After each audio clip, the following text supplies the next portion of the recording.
तोहार कुल बीमारी बुझत है हमके सिखावा मत। का बुझत तनी बताई। जब जब पर जाला भिरिया का कमावा। अच्छा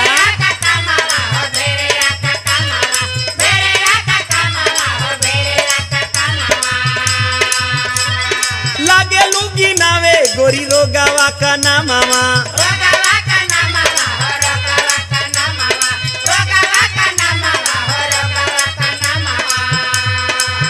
जब कोनो काम पड़ जाई तो तोके 75 ठे बीमारी पकड़ ले ले। तुहार आज का ना पुराना आदत है हम जानत है। हिले तू लागेलू जैसे हिले ले पतैया हमारी रानी हो।